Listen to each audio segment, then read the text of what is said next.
Assalamu alaikum. Welcome back to the Ultimate Ramadan Series. This episode is all about students, how to optimize your studies, how to get through the day as a student. I personally had to study for my board exams for the medical board during Ramadan, so I had to figure out all the best tips and tricks, and I want to share those with you. As a student, I don't want you to feel despair, feel like you're going to get behind in your studies and not do well during the month of Ramadan. Fittingly, Ramadan is a month of barakah and blessings, so we want to use those blessings to translate both into your ibadat as well as your studies. So let's dive right in for the Muslim student. There's a lot of challenges that come with Ramadan, but there's also a lot of opportunities for you to dial in your life. So the first thing I would tell the student is you have to have a very consistent and regular sleep schedule when it comes to Ramadan. So if that means that you're sleeping between Taraweeh and Fajr, you got to stick to that schedule.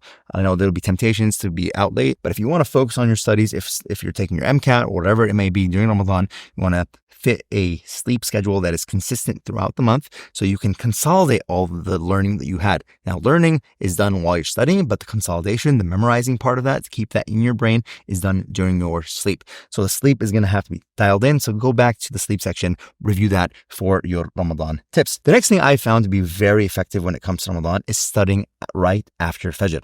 So there are many hadith to the extent that there's more blessing. The Prophet Muhammad ﷺ asked for Allah to bless the ummah in the times right after Fajr. So there's a lot of blessing in that time, whether in Ramadan or outside of Ramadan. In Ramadan, there's even more blessings at that time for me personally. So what I would do is have your suhoor, drink whatever coffee you're going to drink, and then get right into the books and get into the studies and learn what you're going to learn. I find that to be some of the best time to study. The other thing, number 3 on this list, is to make it count. During Ramadan, there's going to be a lot of different things happening, social gatherings, events, fundraisers, all these different things that might take your attention. So when you do have a period of time to study, you got to make that count.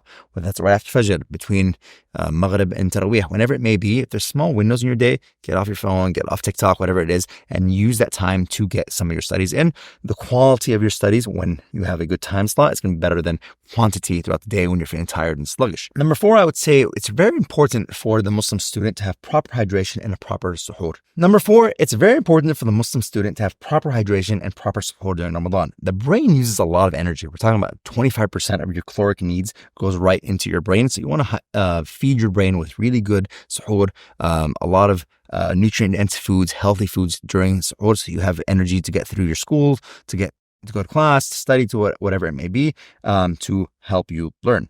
Number 5, I would say if you're a responsible student and you have, let's say, important exams during Ramadan, finals, you're studying for the MCAT, instead of wasting time adapting during the month, it's probably a good idea to start fasting maybe once a week, 2 times a month before Ramadan as a student to kind of get adapted. So when Ramadan comes, instead of hitting you like a pile of bricks, you're well adapted to fasting and studying, and then you can flow right into that state. And number 6, like we mentioned, this is a blessed month. Ask Allah to bless what you do, to support you in your studies, and you'll find that you're having a lot of good results if you come into Ramadan with the right intentions, with the right plan, and you as a Muslim student will be able to actually get ahead.